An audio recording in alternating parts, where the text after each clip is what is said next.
ओम शांति। भगवत गीता श्लोक क्लास में आज से 11वां अध्याय शुरू हो रहा है और 11वें अध्याय का नाम है विश्व रूप दर्शन योग नामक 11वां अध्याय। और जैसे कि 10वें अध्याय में हमने देखा है विभूति योग, इस अध्याय में अर्जुन के कहने पर भगवान ने भगवान से योग ऊर्जा की ताकत शक्ति लेकर के ऐसी जो विशेष आत्माएं हैं जिनके द्वारा ये सृष्टिगत कार्य चलता है, तो उन विभूतियों के बारे में भगवान ने अर्जुन को 10वें अध्याय में समझाया है, बहुत सारा वर्णन बताया है। और जैसे कि 10वें अध्याय में 40वें श्लोक में इस बात को बताया कि मेरी ये जो दिव्य विभूतियां है इनका अंत नहीं है और ये विभूतियां योग ऊर्जा रूपी तेज के अंश से उत्पन्न हुई है। अब इन विभूतियों का अंत नहीं है, इसीलिए ही इतने सारे विस्तार में जाने से क्या प्रयोजन है। तो जो एक अंश से परमपिता टीका करके यहाँ संगम युग में स्थित है, अर्थात तो महादेव, तो वास्तव में उनको जानने की बात। ये तो विभूति योग में भगवान ने अर्जुन को इस प्रकार योग ऊर्जा की ताकत से किस तरह से सृष्टि का कार्य चलाया जाता है उसके बारे में बताया। तो इस पर अर्जुन ने विश्व रूप दर्शन योग इस अध्याय में भगवान को, जो उनका विराट रूप है विश्व रूप, तो उस विराट रूप के दर्शन के लिए प्रार्थना की हुई है। और उसी के बारे में अर्जुन को इस अध्याय में भगवान ने जो रूप दिखाया है, भयानक से भयानक रूप भी, जिसमें महाकाल के रूप का वर्णन है, इसके अलावा सृष्टिगत जितने भी आत्माएं हैं वो किस तरह से जुड़ी हुई है, ऐसे विविध प्रकार का वर्णन इस विश्व रूप दर्शन योग में भगवान के स्वरूप के वर्णन में उल्लेखित है।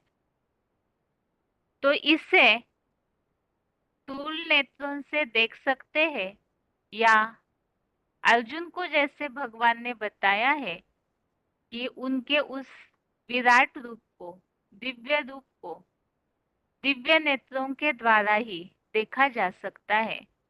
तो दिव्य नेत्र अर्थात क्या है और विराट रूप अर्थात क्या है, उसी के बारे में इस अध्याय में पूरा वर्णन दिया हुआ है। तो यहाँ पर शुरू में पहले श्लोक से चौथे श्लोक तक अध्याय 11 जो स्टार्ट हुआ है, इसमें शुरुआत में श्लोक नंबर 1 से श्लोक नंबर 4 तक टॉपिक चल रहा है विश्व रूप के दर्शन हेतु अर्जुन की प्रार्थना। और इसमें आज हम पहला श्लोक पढ़ेंगे, अध्याय 11 का श्लोक नंबर 1। श्लोक है, अर्जुन उवाच मदनुग्रहाय परमं गुह्यमध्यात्मसंज्ञितं यत्त्वयोक्तं वचस्तेन मोहोऽयं विगतो मम। श्लोक दोबारा, अर्जुन उवाच मदनुग्रहाय परमं गुह्यमध्यात्मसंज्ञितं यत्त्वयोक्तं वचस्तेन मोहोऽयं विगतो मम। श्लोक का संधि विच्छेद है मदनुग्रहाय परमं गुह्यम अध्यात्म संगनितं यत् त्वया उक्तं वचः तेन मोह अयं विगतः मम।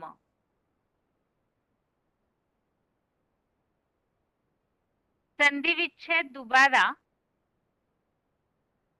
मदनुग्रहाय परमं गुह्यम अध्यात्म संगनितं यत् त्वया उक्तं वचः तेन मोह अयं विगतः मम।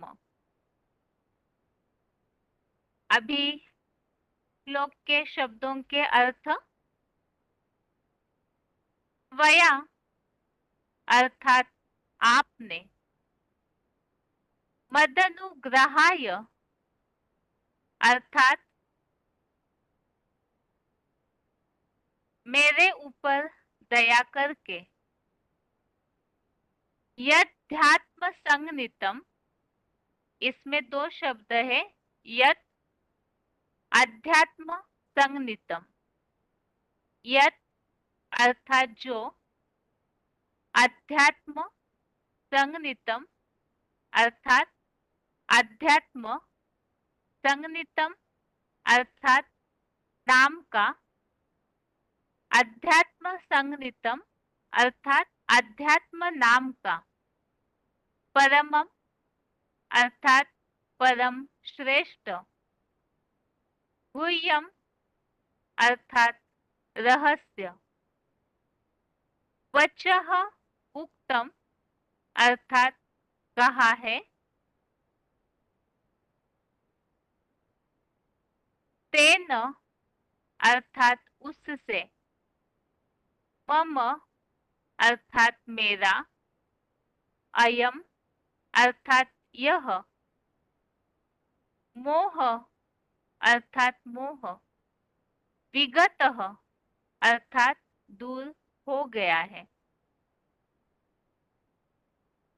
11वें अध्याय के पहले श्लोक के शब्दों के अर्थ दोबारा। त्वया अर्थात आपने, मदनुग्रहाय अर्थात मेरे ऊपर दया करके, यध्यात्म संगनितम अर्थात इसमें दो शब्द है, यद अध्यात्म संगनितम। यद अर्थात जो, अध्यात्म अर्थात अध्यात्म, संगनितम अर्थात नाम का, अध्यात्म संगनितम अर्थात अध्यात्म नाम का, परमम अर्थात परम श्रेष्ठ, गुह्यम अर्थात रहस्य, वचः उक्तम अर्थात कहा है,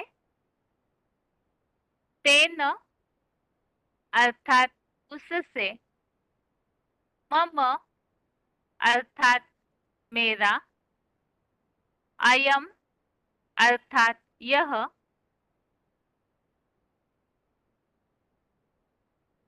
मोह अर्थात मोह, विगतः अर्थात दूर हो गया है।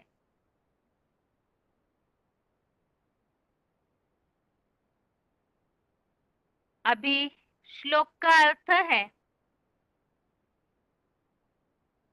आपने मेरे ऊपर दया करके जो अध्यात्म नाम का परम श्रेष्ठ रहस्य कहा है, उससे मेरा यह मोह दूर हो गया है। तो इस पहले श्लोक में अभी ऊपर पहले हमने जो भी अध्याय पढ़े हैं, जैसे कि 9वें अध्याय में मनमना भव मत्याजी भव की बात आई, उसमें राजविद्या का ज्ञान दिया है। 10वें अध्याय में भी अव्यभिचारी पने का ज्ञान, विभूति पने का ज्ञान दिया है। 8वें अध्याय में भी शुरू के श्लोकों में जैसे अध्यात्म की बात आई और अव्यभिचारी याद की बात, तो अध्यात्म नाम का परम श्रेष्ठ रहस्य अर्थात आत्मा के अंदर आत्म रूपी रिकॉर्ड में जो बातें भरी हुई है, उसे जानकर भगवान से जुड़ने की बात। तो ये जो आत्मा के अंदर का रिकॉर्ड ही अध्यात्म नाम का परम श्रेष्ठ रहस्य है, और इसे जान करके अर्जुन का मोह दूर हो गया है। इस श्लोक में क्लैरिफिकेशन ज्यादा नहीं है।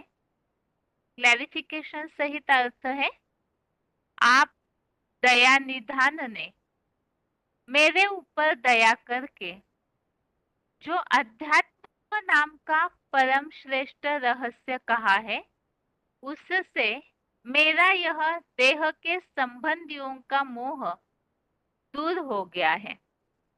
तो इस श्लोक में इस बात को स्पष्ट किया है कि ज्ञान प्राप्त होने से ही मोह जाल में जो फंसे हुए हैं, तो मोह उसी से दूर होता है। यहाँ शुरू से ही हम इस बात को समझते हुए आए हैं। इस गीता में या महाभारत युद्ध में केवल एक अर्जुन की बात नहीं है। जो अव्वल नंबर अर्जुन है, हीरो पार्टधारी मनुष्य सृष्टि रूपी वृक्ष के बीच, तो उनको सामने रखकर सर्वप्रथम उन्हें और उन्हीं के साथ जो नंबरवार ज्ञान अर्जन करने वाले पुरुषार्थी है, तो उनको भी ये अध्यात्म नाम का परम श्रेष्ठ रहस्य भगवान बताते हैं। क्योंकि सृष्टि परिवर्तन के लिए नंबरवार सभी मनुष्य आत्माओं का इस अध्यात्म ज्ञान को लेकर परिवर्तन होना जरूरी है, तभी समूल सृष्टि का परिवर्तन हो सकता है। और इसीलिए ही जब ये ज्ञान बुद्धि में ग्रहण हो जाता है, तो जैसे अर्जुन ने यहाँ कहा है कि देह के संबंधियों का मोह दूर हो गया है, जिस मोह के कारण ही कहा जाता है मोह सकल व्याधि कर मूला, मोह सारी बीमारियों का जड़ है। तो अध्यात्म ज्ञान की प्राप्ति से ही ये मोह दूर हो जाता है, सारी बीमारियों की जड़ दूर हो जाती है। तो अध्यात्म ज्ञान का महत्व इस श्लोक में बताया है, और इसी संबंधित और भी अध्यायों में इस प्रसंग में बात आई है। मोह दूर होने की अध्यात्म अर्थात क्या है, ज्ञान प्राप्ति के बाद किस तरह से प्राप्ति होती है। तो इसमें से यहाँ पहला रेफरेंस श्लोक है 18वें अध्याय का 73, अध्याय 18 का श्लोक नंबर 73।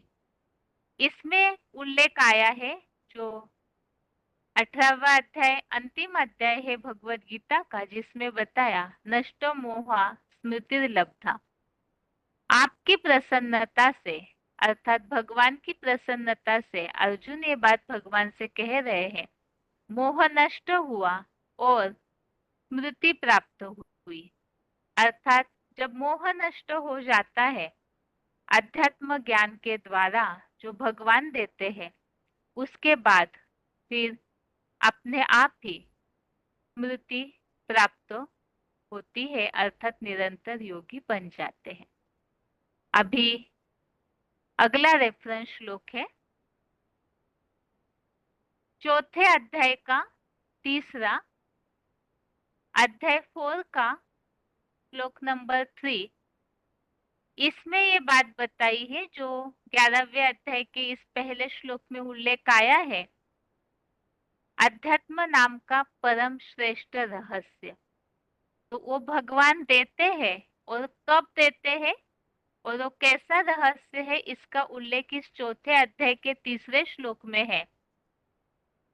ये अर्जुन जो भगवान का भक्त और सखा है, इस कारण से चतुर्युगी के अंत में वही ये परम प्रसिद्ध प्राचीन योग आज, अर्थात जब भगवान ज्ञान दे रहे हैं पुरुषोत्तम संगम युग पर, तो अर्जुन से रहस्य बताया है। यह निश्चय ही श्रेष्ठतम त्रिकालदर्शिता का रहस्य है।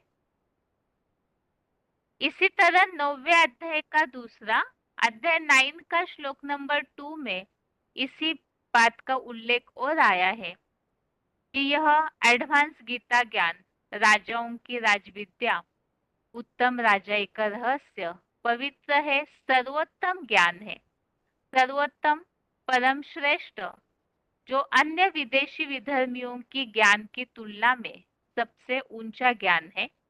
और दूसरे श्लोक में जो 11वें अध्याय का श्लोक नंबर 2 है, उसमें इस बात का उल्लेख है कि ये ज्ञान को प्रश्नोत्तर पूर्वक भगवान से जाना जा सकता है। तो इसी बात का उल्लेख इस 9वें अध्याय के दूसरे श्लोक में भी है कि साक्षात आए ईश्वर से प्रश्नोत्तर पूर्वक जाना जाता है।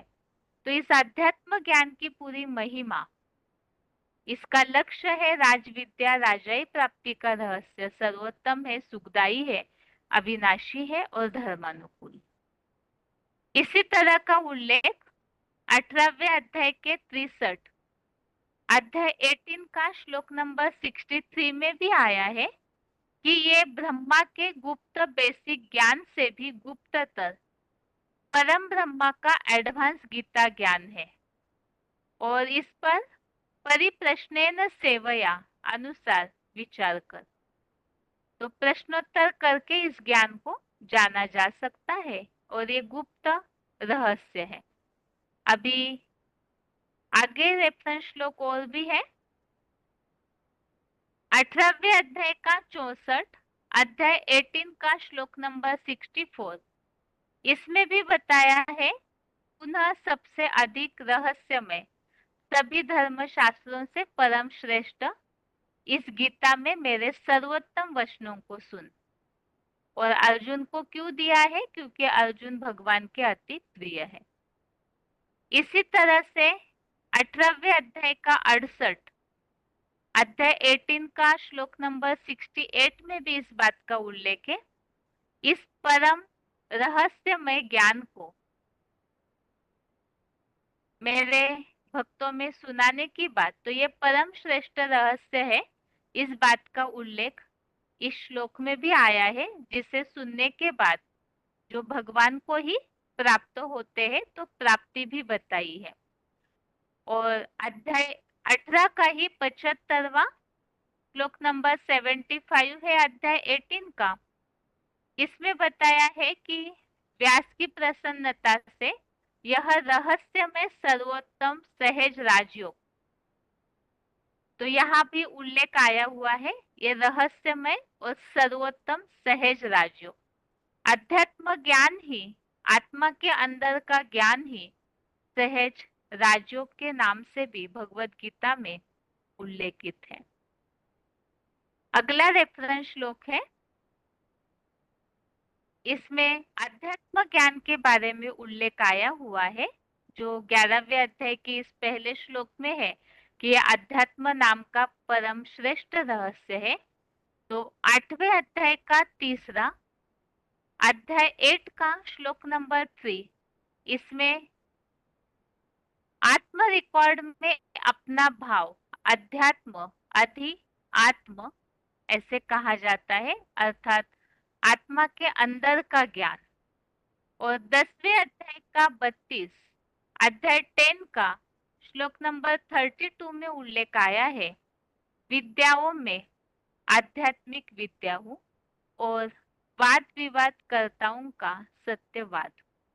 तो यहाँ आध्यात्मिक विद्या जो सर्वोच्च विद्या है, ऐसा उल्लेख आया हुआ है। और ये तो 11वें अध्याय के पहले श्लोक में हमने इस बात को समझा जो अर्जुन ने कहा है, ये अध्यात्म नाम का परम श्रेष्ठ रहस्य, जिस ज्ञान को प्राप्त करने के बाद मोह नष्ट हो जाता है। और अभी इसी से जुड़ा हुआ 11वें अध्याय का दूसरा श्लोक है। ये दोनों श्लोकों के अर्थ जुड़े हुए हैं, इसीलिए अभी अगला 11वें अध्याय का दूसरा श्लोक भी पढ़ेंगे। अध्याय 11 का श्लोक नंबर 2 श्लोक है, भवाप्ययो हि भूतानां श्रुतो विस्तरशो मया त्वत्तः कमलपत्राक्ष माहात्म्यम अपि चाव्ययम्। 11वें अध्याय का दूसरा श्लोक दोबारा, भवाप्ययो हि भूतानां श्रुतो विस्तरशो मया त्वत्तः कमलपत्राक्ष माहात्म्यम अपि चाव्ययम्। अभी श्लोक का संधि विच्छेद है। भवाप्ययो हि भूतानां श्रुतो विस्तरशः मया त्वत्तः कमलपत्राक्ष माहात्म्यम अपि च अव्ययम्। 11वें अध्याय के दूसरे श्लोक का संधि विच्छेद दोबारा, भवाप्ययो हि भूतानां श्रुतो विस्तरशः मया त्वत्तः कमलपत्राक्ष माहात्म्यम अपि च अव्ययम्। शब्दों के अर्थ है कि अर्थात क्योंकि, कमलपत्राक्ष अर्थात हे कमल लोचन, मया अर्थात मैंने, भूतानाम अर्थात प्राणियों की, भवाप्ययो अर्थात उत्पत्ति और विनाश को, त्वत्तः अर्थात आपसे, विस्तरशः अर्थात विस्तार पूर्वक, श्रुतो अर्थात सुना, च अर्थात और, अव्ययम अर्थात अविनाशी, माहात्म्यम अर्थात महात्म्य, अपि अर्थात भी। शब्दों के अर्थ दोबारा, ही अर्थात क्योंकि, कमल पत्राक्ष अर्थात हे कमल लोचन, मया अर्थात मैंने, भूतानाम अर्थात प्राणियों की, भवाप्ययों अर्थात उत्पत्ति और विनाश को,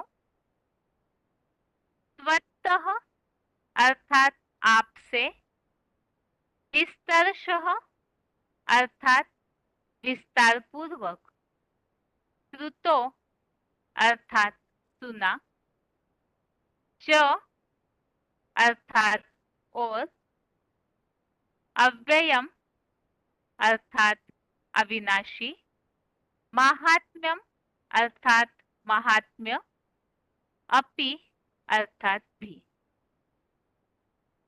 अभी 11वें अध्याय के दूसरे श्लोक का अर्थ है,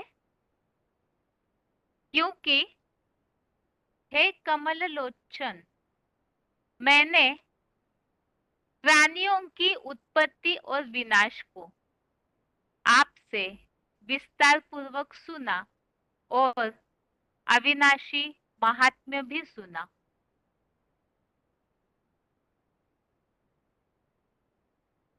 तो जिसमें पहले श्लोक में अर्जुन ने भगवान से बात कही है, अध्यात्म नाम के परम श्रेष्ठ रहस्य सुनने के बाद मोह नष्ट हुआ है। क्यों मोह नष्ट हुआ, इसका उत्तर इस श्लोक में समझाया है और बताया है कि मैंने अर्थात अर्जुन ने प्राणियों की उत्पत्ति और विनाश को भगवान से विस्तार पूर्वक सुना है और भगवान का जो अविनाशी महात्म्य है उसे भी भगवान से सुना है। तो इसी बारे में क्लैरिफिकेशन वाले अर्थ में और समझानी है। तो क्लैरिफिकेशन सहित अर्थ है, क्योंकि हे कमल लोचन, मैंने प्राणियों की उत्पत्ति और विनाश को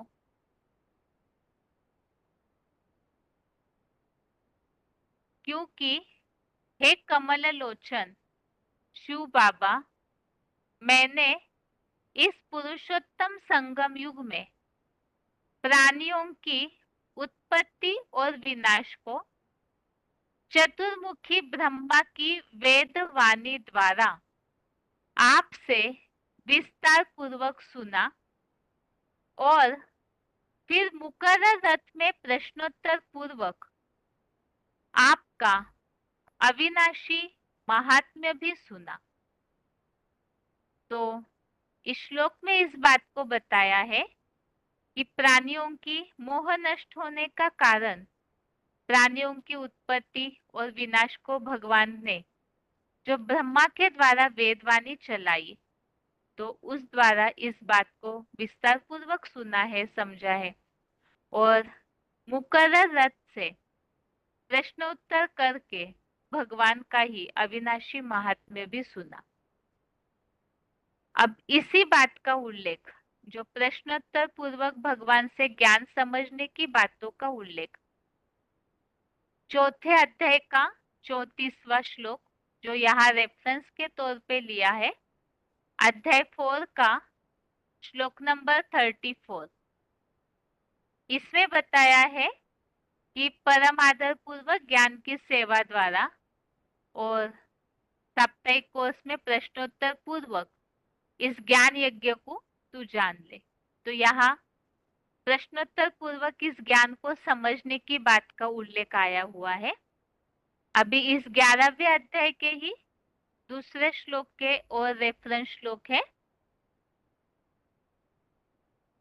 अगला रेफरेंस श्लोक है 7वें अध्याय का दूसरा, अध्याय 7 का श्लोक नंबर 2।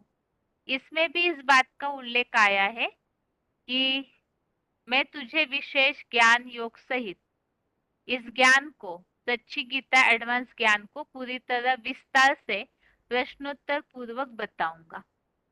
तो प्रश्नोत्तर पूर्वक सारा ज्ञान अच्छी तरह से समझने पर जानने योग्य कुछ भी बाकी नहीं बचेगा। इसी तरह 9वें अध्याय के दूसरे अध्याय 9 के ही श्लोक नंबर 2 में इस बात का उल्लेख है, ये ज्ञान साक्षात ईश्वर द्वारा प्रश्नोत्तर पूर्वक जाना जाता है। और जो उल्लेख आया है ब्रह्मा की वेदवाणी, चतुर्मुखी ब्रह्मा की वेदवाणी में इस ज्ञान को समझा है, सुना है, इसी बात का उल्लेख है दूसरे अध्याय के 46 अध्याय 2 का श्लोक नंबर 46 में इस बात का उल्लेख है कि जैसे चारों ओर संपूर्ण भरपूर ज्ञान जल का मानसरोवर मिले तो जितना प्रयोजन पोखरों में, तो उतना ही यहाँ एडवांस गीता ज्ञान में मंथन रहित मुरलियों में है। अभी दोनों श्लोक हमने समझे हैं 11वें अध्याय का पहला और दूसरा, और इन दोनों श्लोकों का सार यही है। विश्वरूप दर्शन में सबसे प्रथम अर्जुन ने भगवान से यह बात कही है कि आध्यात्म ज्ञान का आपने जो परम श्रेष्ठ गुह्य रहस्य बताया है, तो उसे जानने के बाद मेरा मोह संबंधियों के प्रति दूर हो गया है।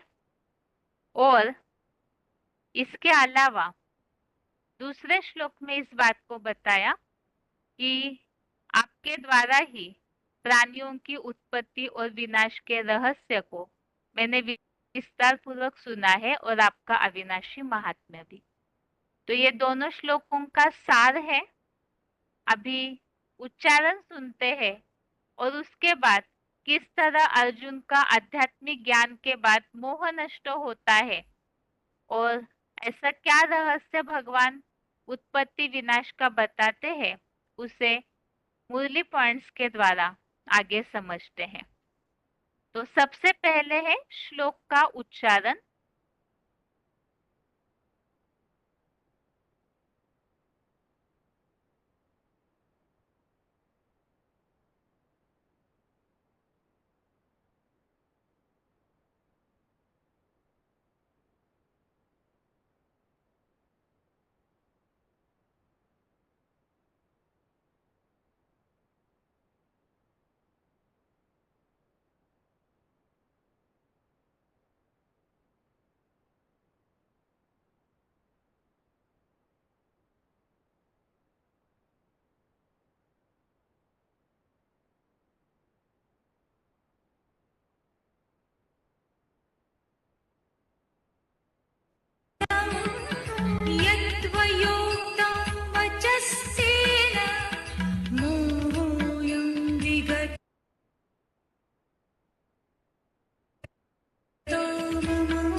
अर्जुन ने बोला, आप दयानिधान ने मेरे ऊपर दया करके जो अध्यात्म नाम का परम श्रेष्ठ रहस्य कहा है, उससे मेरा यह देह के संबंधियों का मोह दूर हो गया है।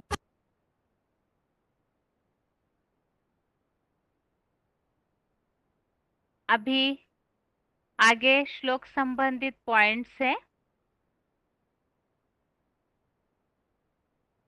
पहला पॉइंट है वार्तालाप number 666, discussion number 666, 35 minute 35 minutes के बाद से लिया हुआ पॉइंट है अध्यात्म ज्ञान। जैसे आत्मा, आत्मज्ञान, फिर कहते हैं अध्यात्म ज्ञान। कैसा ज्ञान? अध्यात्म।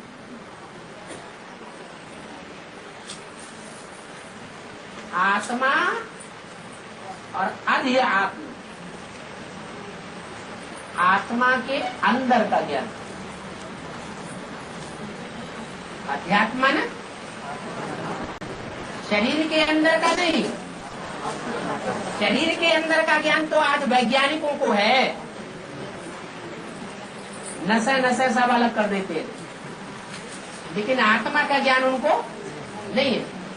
और आत्मा जो सूक्ष्म ज्योति बिंदु अणु रूप है, उस छोटे से रिकॉर्ड में जन्म जन्मांतर का पार्ट भरा हुआ है। उस पार्ट का ज्ञान हो जाना माना अध्यात्म ज्ञान। क्या आत्मा के अनेक जन्मों के आदि मध्य अंत का ज्ञान हो गया, कम से कम अपनी आत्मा और अपने बाप के, तो कहेंगे अध्यात्म ज्ञान।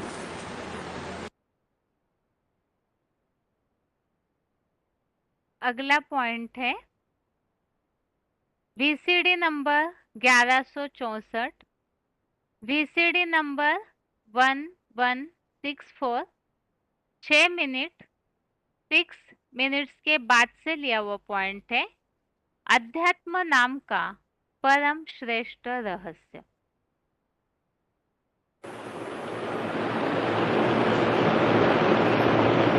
जो बाप नाले जा करके कल्प कल्प समझाते हैं, वो कोई नई बात नहीं है।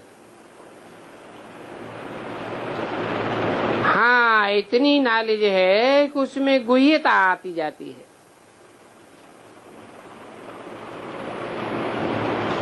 बाप कहते हैं मैं तुमको गुह्यतम ज्ञान सुनाता हूँ।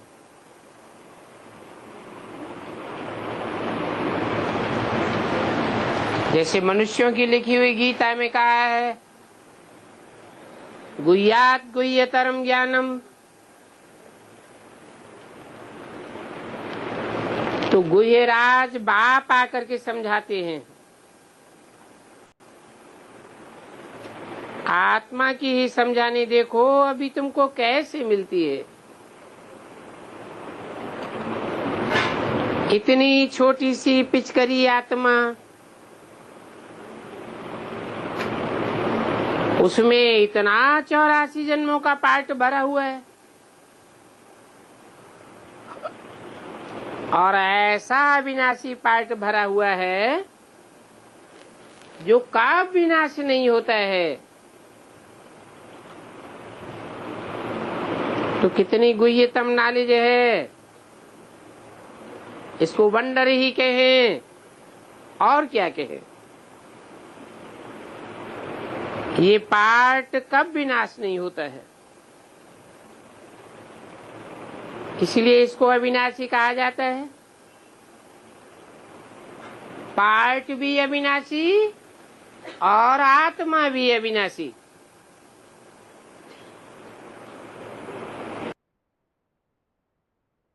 अभी अगला पॉइंट है VCD number 3933, VCD number 3933, 45 minute 47 minutes के बाद से लिया हुआ पॉइंट है भगवान ही प्राणियों की उत्पत्ति और विनाश का ज्ञान देते हैं।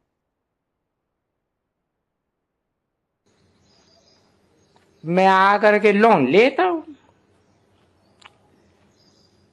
सिर्फ इनके बाजू में बैठता हूँ। और क्यों बैठता हूँ? मैं तुझे ये नॉलेज कैसे दूं?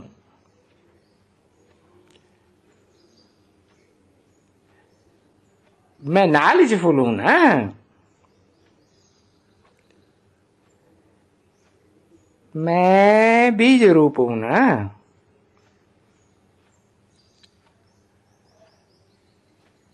झाड़ का मनुष्य सृष्टि झाड़ का, तुमको तो कोई को भी पता नहीं है सृष्टि की झाड़ की आयु कितनी है।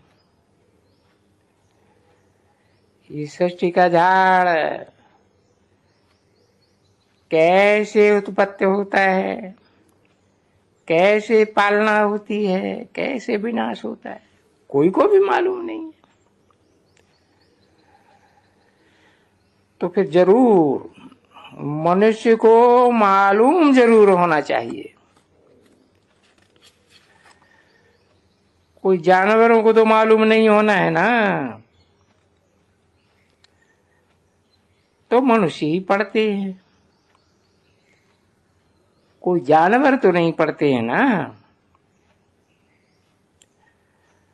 मनुष्य ये पढ़ाई से देखो कितना ऊंचे पद पाते हैं। तो ये पढ़ाई है ना। अभी वो पढ़ाई है हद की, और ये बाबा है बेहद का।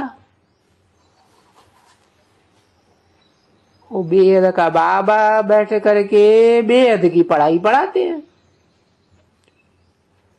जो तुम बेहद के मालिक बनते हो। अभी अगला पॉइंट है,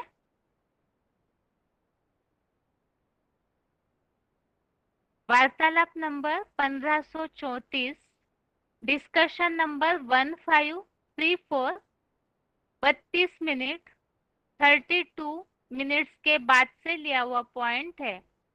आध्यात्म ज्ञान से देह के संबंधियों का मोह दूर हो जाता है।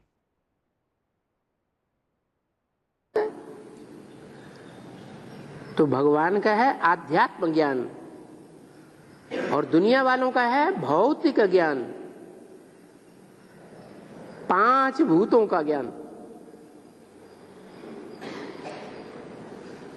ईश्वर तो भूतों की दुनिया से निकाल करके हमको शुद्ध आत्मा बनाने आया है। हम कौन हैं, ये सच्ची पढ़ाई हमको पढ़ाता है। हम पंचभूत नहीं हैं, 5 तत्वों का पुतला हम नहीं हैं, हम देह नहीं हैं। हम तो 5 तत्वों से परे आत्मा है। लेकिन जन्म लेते लेते अनेक जन्मों का सुख भोगते भोगते आत्मा इन 5 तत्वों के वशीभूत हो गई। तो वो आध्यात्म ज्ञान देने वाला हमको इन 5 तत्वों की वशीभूत होने की प्रक्रिया से दूर ले जाता है, एकदम मुक्त कर देता है।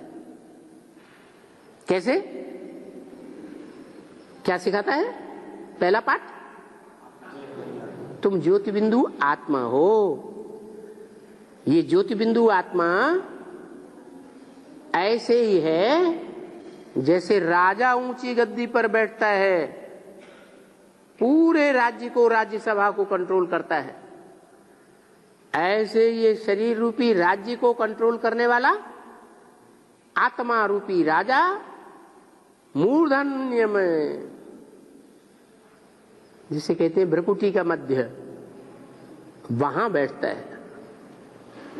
और भ्रकुटी के मध्य में बैठ करके सारी इंद्रियों को, चाहे ज्ञान इंद्रियां हो, चाहे कर्म इंद्रियां हो, चाहे पूरा शरीर हो, सबको कंट्रोल करने वाला है। ये आध्यात्म ज्ञान हमको देता है। अधि माने अंदर, आत्मा माने आत्मा। आत्मा के अंदर का ज्ञान लेने के लिए आत्मा के ऊपर कंसंट्रेशन करने की प्रैक्टिस करनी पड़े। अभी अगला पॉइंट है, वार्तालाप number 1878, discussion number 1878, 43 minute 47 minutes के बाद से लिया हुआ पॉइंट है। अध्यात्म ज्ञान से देह के संबंधियों का मोह दूर हो जाता है। हाँ, बेहद के अर्जुन को मोह कब हुआ? बेहद के अर्जुन को मोह कब हुआ? बेहद के अर्जुन को मोह कब हुआ? जब अज्ञानी है तो मोह पैदा होता है। ज्ञानी है तो मोह अंधकार में रहेगा, मोह नष्ट हो जाएगा या मोह के अंधकार में डूबा हुआ रहता है? अरे जब पूरा गीता ज्ञान सुनता है तब बोलता है ना, करिष्ये वचनम तब, मैं आपके वचनों को पूरा करूंगा।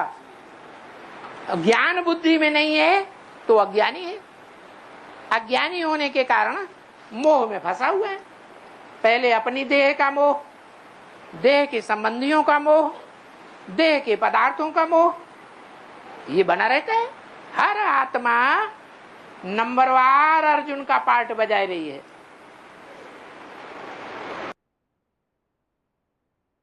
इस तरह से 11वें अध्याय के पहले और दूसरे श्लोक संबंधित पॉइंट्स हमने समझे और इन दोनों श्लोकों का सार हमने समझा।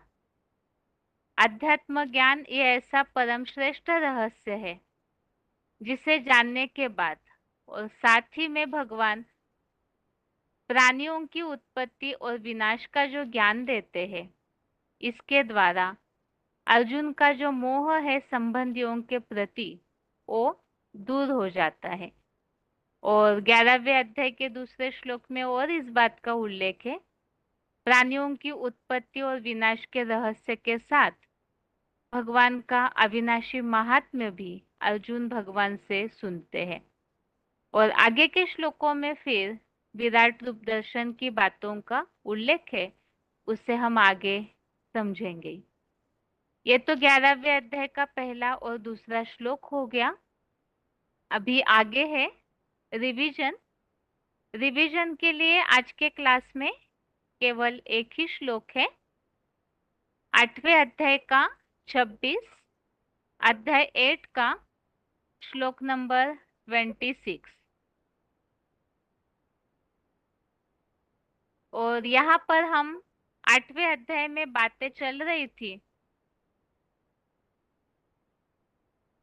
जो अव्यभिचारी याद करने वाले हैं वो फिर दुख धाम में नहीं आते हैं, और ऐसे अव्यभिचारी याद वाले ही सीधा सुखधाम में, अर्थात जो ब्रह्मा का दिन उत्तरायण मार्ग, जिसे ही हमने शुक्ल पक्ष के रूप में भी श्लोकों में समझा है, तो ऐसे जो योगी है, जो पूरे योगी, वो ऑलराउंड पार्टधारी ऐसी बीजरूप आत्माएं रुद्रगण, वो फिर सीधा उस स्वर्गीय दिन में ही पहुंचते हैं।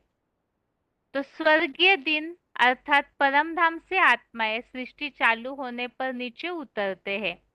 2500 वर्ष का ये स्वर्ग रूपी दिन और 2500 वर्ष की नरक रूपी रात, जिसे दक्षिणायन मार्ग, असुरों का मार्ग कहा गया है, जो कि ब्रह्मा की रात है। और इस रात के अंत में अर्थात ही कलयुगांत में सारे प्राणी वापिस उस परम धाम में चले जाते हैं। तो वो परम धाम जैसे ऊपर है, वैसे सृष्टि पर एक पितृ प्रधान लिंग परम धाम, जो परम ब्रह्म लोक है, तो उस अवस्था को या विष्णु रूप, विष्णु लोक रूपी परम गति को प्राप्त होने वाले ऐसे ही सुख शांति में स्टेज अनुभव करते हैं। तो ऐसे योगियों की जो 60 वर्षीय पुरुषोत्तम संगम युग की रूहानी यात्रा, ये रूहानी दौड़ है जिसमें शिव बाबा थंबला है, और उसे नंबरवार ये दौड़ने वाले जो प्रकृष्ट यात्री है, वो उस थंबले तक, परम ब्रह्म तक पहुंचते हैं। अर्थात वो गंतव्य है पुरुषार्थियों के लिए।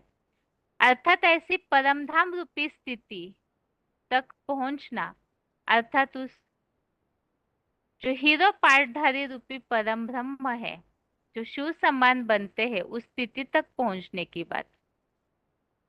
और इसके अलावा हमने समझा कि जो ऐसी स्थिति नहीं पाते, अधूरे योगी, जो सुनी सुनाई बातों पर विश्वास करते हैं और फिर द्वापर युगी नरक, कृष्ण पक्ष, दक्षिणायन मार्ग वाले जो यात्री है, वो अधूरे योगी द्वापर युग से भूत प्रेत बनते रहते हैं। अभी आगे 26वां श्लोक नंबर 26 जो आज के रिवीजन में है, श्लोक है, शुक्ल कृष्णे गति है ते जगतः शाश्वते मते एक या यात्य नारुत्तिम अन्य या वर्तते पुनः। श्लोक दोबारा, शुक्ल कृष्णे गति हेते जगतः शाश्वते मते एक या यात्य नारुत्तिम अन्यया वर्तते पुनः, अर्थात 2.5 प्लस 2.5 वर्षीय जगत की शुक्ल और कृष्ण, ये दोनों गतियां शूटिंग में भी और चतुर्युगी में भी निश्चय ही शाश्वत मान्य है। 1 से 2.5 वर्ष नरक में नहीं आते, दूसरी कृष्ण गति से पुनः इन्हीं हिंसक विधर्मियों के नरक में भी लौटते हैं। तो यहाँ पर जो उत्तरायण मार्ग दक्षिणायन मार्ग को ही यहाँ भगवत गीता में शुक्ल पक्ष अर्थात शुक्ल और कृष्ण ऐसे दोनों गतियों के रूप में उल्लेख किया है। तो जिसे हम एडवांस कोर्स के आधार से समझते हैं ब्रह्मा का दिन रात, भगवत गीता में उसे ही ब्रह्मा का दिन अर्थात स्वर्ग अर्थात ही उत्तरायण मार्ग और इसे ही इस श्लोक में शुक्ल गति के रूप में उल्लेख है। और ब्रह्मा की रात जो अज्ञान अंधेरी रात अर्थात ही दक्षिणायन मार्ग जो असुरों का होता है, जो अधूरे योगी होते हैं, और वही असुरों का मार्ग दक्षिणायन मार्ग उसे ही यहाँ पर कृष्ण गति बताया है। तो ये स्वर्ग नरक 5000 वर्षीय चतुर्युगी में चारों युगों में आधा समय दिन आधा समय रात अर्थात ही आधा समय स्वर्ग आधा समय नरक उसे ही यहाँ बताया। ये शूटिंग में और चतुर्युगी में भी मान्य है। शुक्ल और कृष्ण गति, शुक्ला अर्थात स्वर्ग दिन ज्ञान प्रकाश और कृष्ण पक्ष कृष्ण गति अर्थात अंधेरा।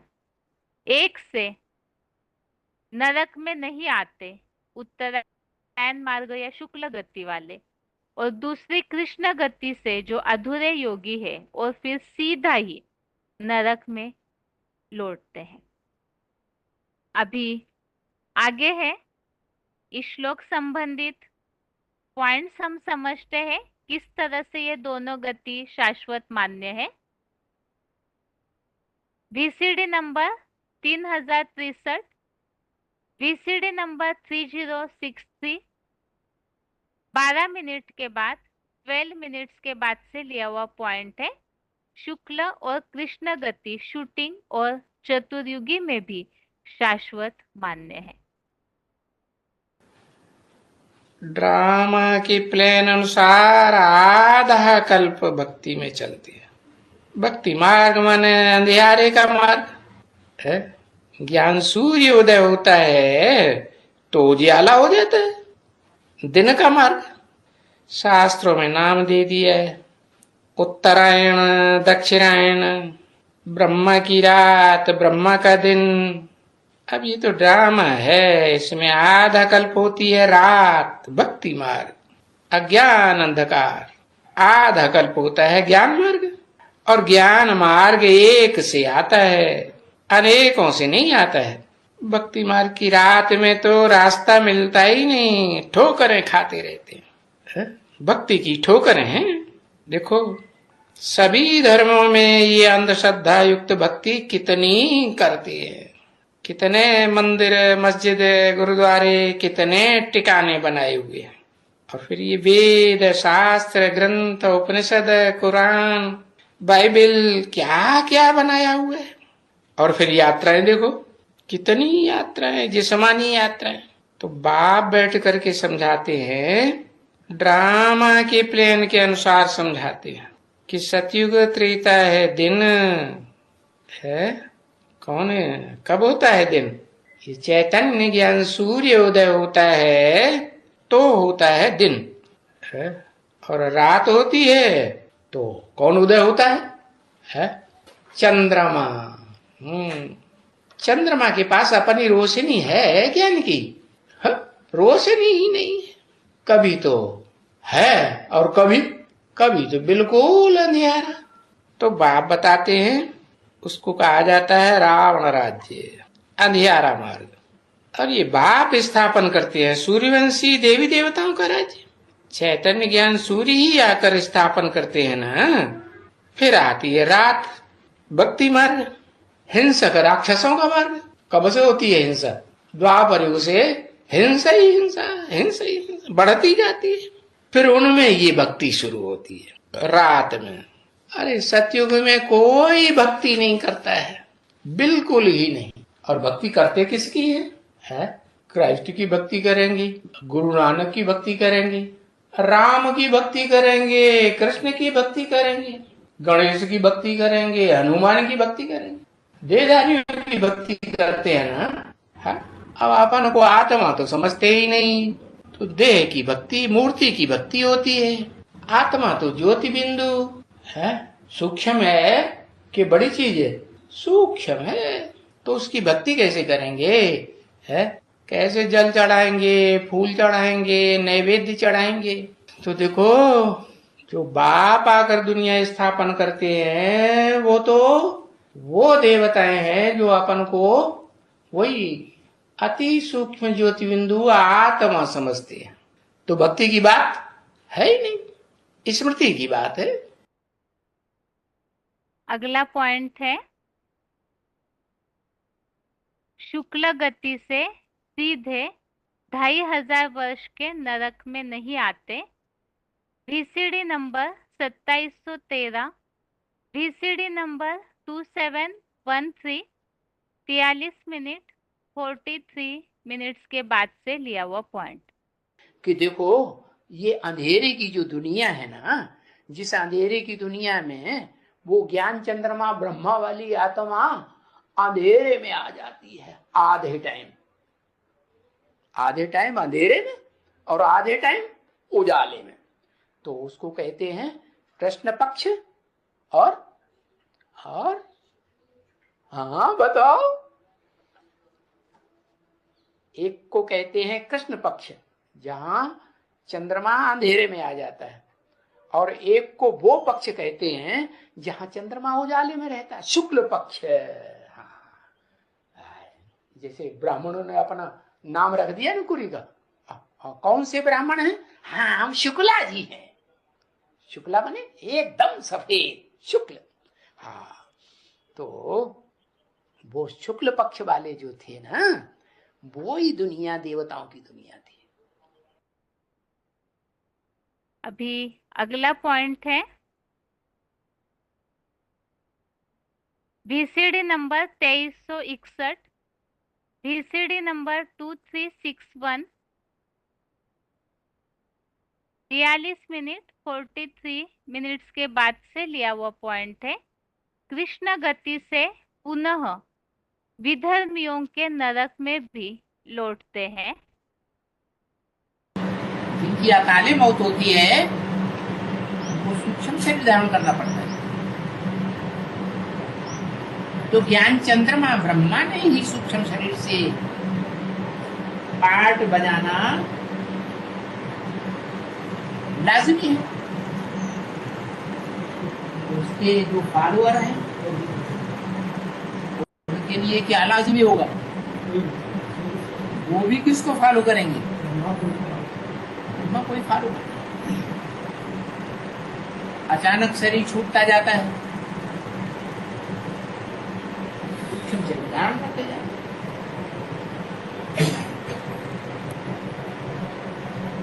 चाहे वो कोई भी बड़े बड़े ब्राह्मण या ब्राह्मणियां हो, कितने भी ज्ञानी माने जाते हो, ब्राह्मणों की दुनिया में उतना उनका कितना भी मान मर्तबा हो, लेकिन फिर वो आखिरी में अचानक शरीर छोड़ते हैं और सूक्ष्म शरीर धारण करके भटकते हैं। कोई न कोई शरीर में प्रवेश करके पार्ट बजाते हैं। जिनका जहां कनेक्शन होगा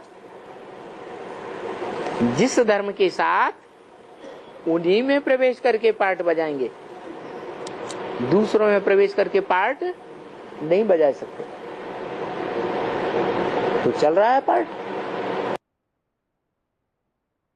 इस तरह से 8वें अध्याय के 26वें श्लोक संबंधित हमने पॉइंट समझे।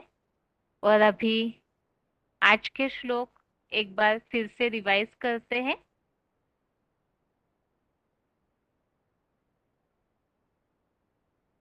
ग्यारहवें अध्याय की आज हमने शुरुआत की है। 11वें अध्याय का नाम विश्वरूप दर्शन योग, और इसमें पहले से चौथे श्लोक तक, श्लोक नंबर 1 से श्लोक नंबर 4 तक विश्व रूप के दर्शन हेतु अर्जुन की प्रार्थना। पहला श्लोक है अध्याय 11 का श्लोक नंबर 1। अर्जुन उवाच मदनुग्रहाय परमं गुह्यमध्यात्म संज्ञितम् यत्त्वयोक्तं वचस्तेन मोहोऽयं विगतो मम। अर्थात आप दया निधान ने मेरे ऊपर दया करके जो अध्यात्म नाम का परम श्रेष्ठ रहस्य कहा है, उससे मेरा यह देह के संबंधियों का मोह दूर हो गया है। तो अध्यात्म ज्ञान से मोह दूर हो जाता है, ये गुह्य रहस्य है। इसी संबंधित हमने रेफरेंस श्लोक समझे थे। मोह नष्ट होने के लिए 18वें अध्याय का 73, अध्याय 18 का श्लोक नंबर 73, और श्रेष्ठतम रहस्य है अध्यात्म ज्ञान। इस संबंधित चौथे अध्याय का 3, अध्याय 4 का श्लोक नंबर 3, 9वें अध्याय का 2, अध्याय 9 का श्लोक नंबर 2, 18वें अध्याय का 63वां, अध्याय 18 का श्लोक नंबर 63, और 18वें अध्याय का 64, 68 और 75, अध्याय 18 का ही श्लोक नंबर 64, 68 और 75। इन सारे श्लोकों में भगवान के द्वारा रहस्यमय परम श्रेष्ठ सर्वोत्तम ज्ञान बताने की बात का उल्लेख है, और उसकी प्राप्ति का भी उल्लेख ये 18वें अध्याय में बताया हुआ है। इसके अलावा अध्यात्म ज्ञान, इसके बारे में श्लोक हमने देखे थे। 8वें अध्याय का 3, अध्याय 8 का श्लोक नंबर 3, और 10वें अध्याय का 32, अध्याय 10 का श्लोक नंबर 32। और अभी दूसरा श्लोक, श्लोक नंबर 2 है अध्याय 11 का।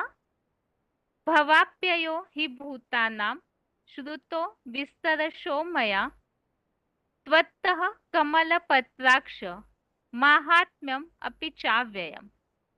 अर्थात क्योंकि है कमल लोचन शिव बाबा, मैंने इस पुरुषोत्तम संगम युग में प्राणियों की उत्पत्ति और विनाश को चतुर्मुखी ब्रह्मा की वेदवाणी द्वारा आपसे विस्तार पूर्वक सुना, और फिर मुकर्रर रथ में प्रश्नोत्तर पूर्वक आपका अविनाशी महात्म्य भी सुना। तो इस संबंधित ही दूसरे श्लोक में जो उल्लेख है प्राणियों की उत्पत्ति और विनाश का ज्ञान, और साथ में प्रश्नोत्तर पूर्वक भगवान की जो अविनाशी महिमा है और मुकर्रर रथ के द्वारा सुनी है। इसी संबंधित प्रश्नोत्तर पूर्वक ज्ञान जानने की बात का उल्लेख चौथे अध्याय का 34, अध्याय 4 का श्लोक नंबर 34, 7वें अध्याय का 2, अध्याय 7 का श्लोक नंबर 2 में भी इस ज्ञान को प्रश्नोत्तर पूर्वक जानने की बात, 9वें अध्याय का 2, अध्याय 9 का श्लोक नंबर 2, इसमें भी प्रश्नोत्तर पूर्वक जानने की बात का उल्लेख आया हुआ है। तो इस तरह से आज 11वें अध्याय का पहला और दूसरा श्लोक हमने समझा। इसके अलावा 8वें अध्याय का 26वां श्लोक हमने रिवीजन में समझा है, अध्याय 8 का श्लोक नंबर 26।